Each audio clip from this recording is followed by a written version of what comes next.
Hello everyone, नमस्कार। आज म हजुरहरूलाई धनिया र टमाटरको चटनी बनाएर देखाउन गइरहेको छु। प्लिज यो रेसिपीलाई एकचोटि ट्राई गर्नुहोला। त्यसको लागि चाहिने सामग्रीमा 2टा टमाटर, अलिकति धनिया,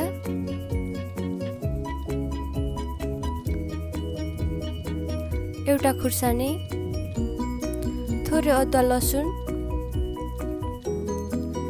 जिरा धनियाको पाउडर,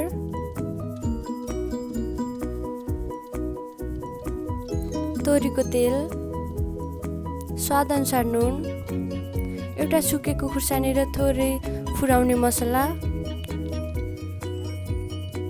थोरै बेसार। म एउटा प्यानलाई तताउँछु, त्यसमा थोरै तेल राख्ने। तेल तातिसकेपछि अघिको गेडागुडी र खुर्सानीलाई फुराउने, एकचोटि चलाइदिने। त्यसपछि म यसमा अघिको अदुवा लसुन राखेँ। अदुवा लसुन राखिसकेपछि एकचोटि चलाइदिने। अनि खुर्सानी, त्यसै गरी टमाटर राखेर यसलाई चलाउने। यसरी बनाएको चटनी एकदमै मिठो हुन्छ। हामीले गेडागुडी पड्कायो भने एकदमै गेडागुडीको स्वाद आउँछ।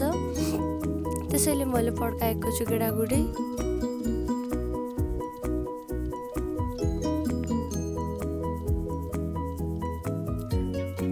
टमाटरलाई एकछिन पकाइरहनु पर्छ, यस्तै 2-4 मिनेट। टमाटर गल्न सुरु भइसकेपछि हामी यसमा अघिको मसलाहरू राख्ने।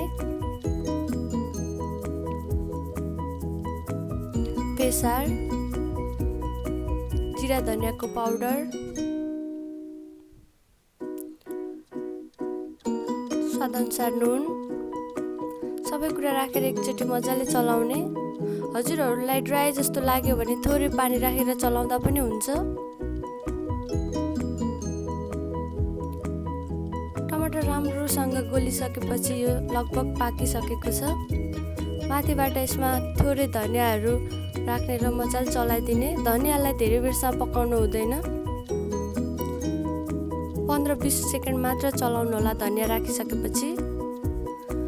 यो चटनी रेडी भइसकेको छ। यसलाई एकछिन हामी सेलाउनको लागि छोड्छौँ। त्यसपछि यसमा राख्ने मिक्सरमा राखिसकेपछि थोरै पानी पनि राख्नु होला। हजुरहरूलाई पातलो खान मन छ भने। मैले यसमा थोरै पानी राखेको छु।